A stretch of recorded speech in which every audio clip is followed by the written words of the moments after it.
And joining us is Dr. Mohan Kumar. Dr. Kumar is a former Indian ambassador to France and Bahrain. Ambassador Kumar, welcome to DD India News Hour. Now, the first ever strategic partnership that India signed with any country was with France in 1998. Since then, France has emerged as a key, reliable and trusted partner for India.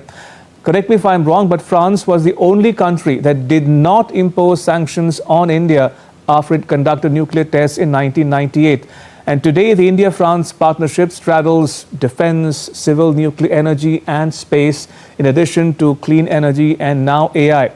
Now, how did this come about? What's the secret sauce, as it were, that keeps this relationship growing from strength to strength? Thank you very much, Ramesh, for having me. And I would like to answer in the affirmative to all the questions you have raised. It was the first country with which we had a strategic partnership. Second, it was the only country which understood the nuclear tests of '98 and did not impose sanctions. I think they had a wonderful president at the time, just like the present president, Jacques Chirac, who understood India and where India was coming from. As for the secret sauce that makes this strategic partnership work, I would say two or three things. One, we never criticize each other in public, and that is a very good diplomatic convention to follow. It doesn't mean we don't have issues. We've never had very serious problems, but whatever issues we do have, we discuss them behind closed doors. In that sense, these are two countries which practice old-fashioned diplomacy.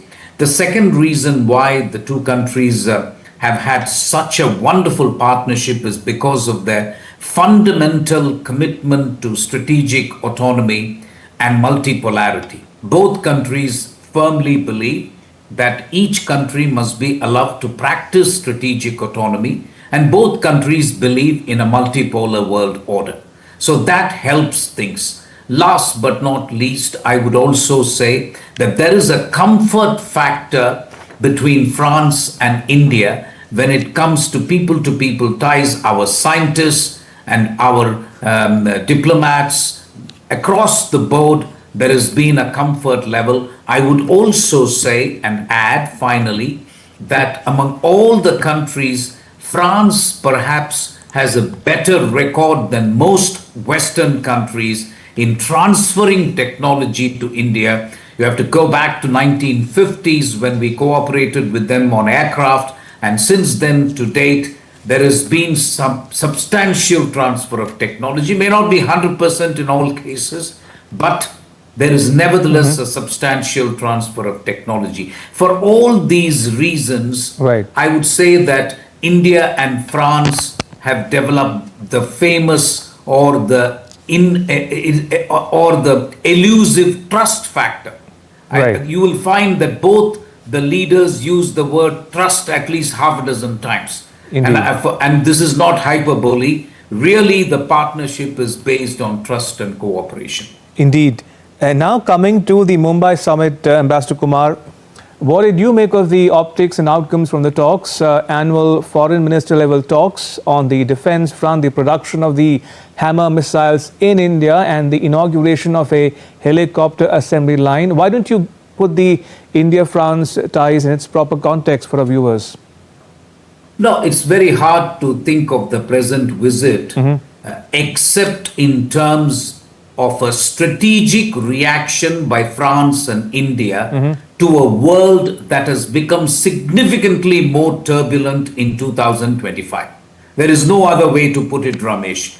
This is a reaction by two middle powers. France is, of course, a developed country. I am aware of that. But nevertheless, I think it would be not entirely wrong to call both France and India middle powers. These are two middle powers that are reacting to the geopolitical turbulence as they see it. What they are doing, therefore, is trying to pool their strengths and ring-fence their relationship to the outside world, which is becoming geoturbulent. That's the way I see it. So they are consolidating their gains which have been achieved in the relationship.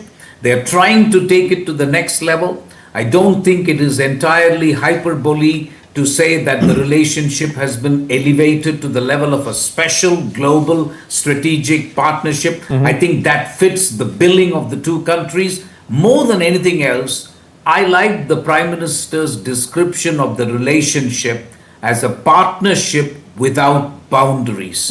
It's become a no boundaries strategic partnership where almost nothing is out of bounds for these two powers. Talking specifically of Mumbai and the list of outcomes that I was just able to glance at, I believe that France and India have decided that in defense they will make a paradigmatic shift from just a buyer-seller relationship to that of Make in India. This is the first time this is happening. When I was ambassador, we would plead with our French interlocutors that please don't keep selling us these expensive Rafale aircraft. We can of course buy it, we know it is the best, but that is not a long-term option. India is a developing country, we don't have limitless cash. So we would tell them, please convert this into Make in India, transfer technology, use local content. I am particularly delighted to inform you that that is precisely what has been done. In the next 114 Rafale aircraft that will be acquired, while 18 will be taken off the shelf in new condition, flyaway condition as they call it, the other 96 will be made in India with at least 50 to 60% local content. I think it's an excellent start. Other examples are the manufacture of jet engines, helicopter engines, etc., which will also, fuselages, for example, all that will involve also transfer of technology. So I'm particularly happy with this paradigmatic shift, as I call it, in the defense sphere. On technology, my sense is that both countries have not exploited it to the fullest potential, and the present Leaders Summit provides a perfect platform for the young scholars of India and the young talent of France to come together. The Atal Tinkering Labs is one example, but I can give you others where I think both will come together. And I am hoping, Ramesh, that in the next 2 to 5 years, I hope France and India is able to come up with the technological innovation which will take the world by storm. That is the only way. We must come up with an invention which will be rooted in improving people's lives or in dealing with climate change so that we can take the world by storm. It hasn't happened yet, but I have every confidence that it can happen in the next couple of years. Fair enough. And as we wrap it up, Ambassador Kumar, one quick question. Does it help that President Macron and Prime Minister Modi enjoy a good personal rapport? Does personalized diplomacy matter in today's world?